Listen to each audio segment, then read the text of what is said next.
Good morning. I trust you're doing well. So I thought to make a quick little video because I found something that is of interest to me. And of course, the interesting part that I found would be right at the end of this video. This video is called the 3 parser alerts repeated in January 2026. On the timeline, we had 3 parser alerts on the Mazzaroth in December 2025. The first was on the Feast of Trumpets, the 4th of December 2025. The second was on the Day of Atonement, the 13th of December 2025. And the third was on the Feast of Tabernacles, the 18th of December 2025.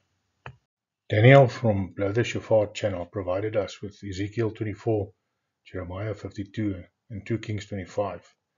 And these dates indicate 10 Tefet, which for 2026 is the 12th of January 2026.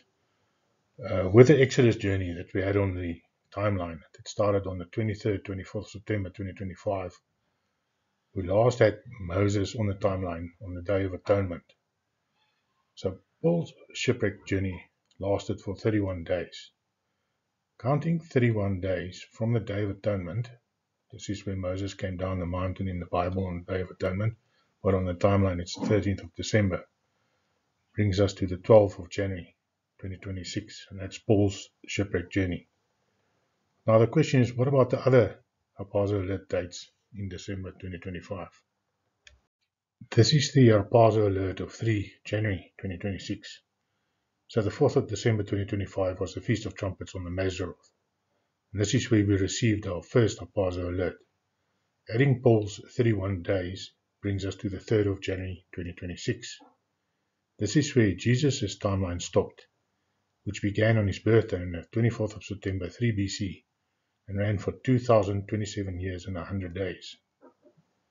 The 3rd of January 2026 after midnight, which is still the 3rd on the full moon calendars, is also when we had the sign of Castor and Pollux, which only occurs every 11.86 years in conjunction with the moon and Jupiter, which symbolizes Jesus.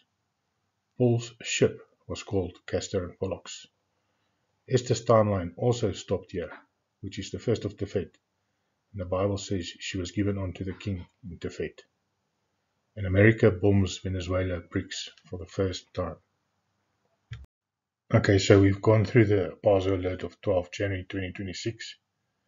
But what happens on this date? According to the Bible, war begins. But what type of war? Is it economic war, the dollar, for example, or kinetic war? So this is my personal opinion. And in my personal opinion, I think it's going to be economic. We know that both sides are preparing for kinetic war.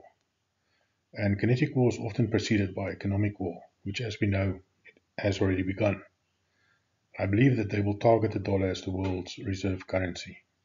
And it will be today. So the 13th for us and the 12th for America. I also believe that the Trump administration will let the dollar die, because at this point nothing can save it. It is a debt-based system. All fiat is a debt-based system. Basically, money is created when you go to the bank and take out a loan, and that is how the money, it's just entered and it's in your account. But the interest on that money is never created, so there's never enough money in the system, which is why some people have enough money and some don't. And because it's debt-based, you need to pay it back, because the privately owned fiat creating Fed basically sells the money to America at interest, and you have to pay it back. So there's never enough money to pay it back either. So it's just taking out more debt to pay the debt, and etc., etc. And that's why the system will implode at some point. I also believe that the Trump administration already has an alternative, which is a digital currency, and it's crypto-based. And this will be the system that will eventually turn into the beast system. And it's going to be an airtight system. You won't be able to buy and sell unless you have taken the second part of the abomination. And then I also believe that when the enemies of the USA realize that their economic warfare plans were nullified, because if you completely destroy the dollar and there's no alternative, then America would have been done. So when they realize that this plan of theirs didn't work, it will lead to kinetic war. And this is the Pazo alert of 17 January 2026. See my little pointer there? I know it's not necessary, but I love messing around with it. So the 18th of December 2025 was the Feast of Tabernacles on the Maseroth. And this is where we received our third Apazo alert. Adding Paul's 31 days brings us to the 17th of January 2026. So I had the 17th of January already on the timeline, and also the 3rd of January, before receiving the information concerning Paul's shipwreck 31-day journey from Daniel at Blood Shofar channel, which was on the 12th, and it just basically tied everything together for me. With Paul's shipwreck, I really struggled. I worked out various different timelines, including the one that I ended up using, but I didn't know which one was relevant or which one was going to be the correct one. So that really helped. But the question now that remains is, what happens, if anything? It seems as if the three Apazo warnings are being repeated. And then I always ask myself, but why is it being repeated? This is very serious. I believe that this is very serious. So on the 17th of January 2026, we will still have 75 days left before Nisan 1 and 90 days left before Nisan 15, after which a 30 AD crucifixion becomes invalid, because then it is exactly 2001 years, and we know it can't be that. Of course, it can also be Nisan 17, because that would be the day of resurrection. So I wouldn't say Nisan 15 is the cut-off. It could be Nisan 17.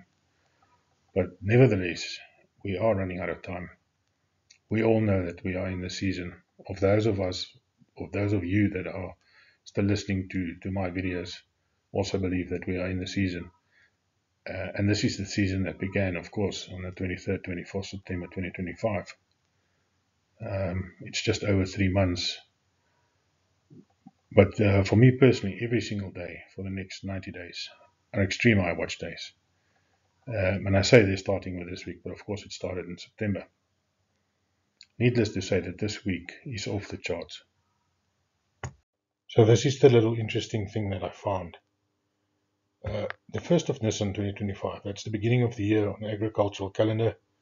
The month in which Jesus was crucified, of course, was Nisan, is the 12th of April. So they have it here, UTC time, as the 13th. But of course, you know, the full moon calendar stays the same until 6 o'clock in the morning.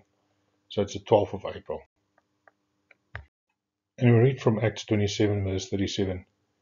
And we were all in the ship, 216 souls. So the thing is, this is the only number that's given apart from Paul's day counts. And Paul's ship, Castor and Pollux, had then, of course, 276 people on board. So adding 276 days to the 1st of Nisan, which we've seen is the 12th of April in the year 2025, brings us to the 12th of January in the year 2026. When something like this happens, I just always ask myself, but why? Why isn't it the 11th of January? Why specifically the 12th? Numbers like the 276 people on board, was that relevant to the story? Did we have to know that information? I believe that nothing is put in the Bible just for no reason whatsoever. There's always a deeper level and a meaning. And I just find it very interesting that adding this would get you to the 12th of January. But anyway, guys, that's it from me. Have a blessed day.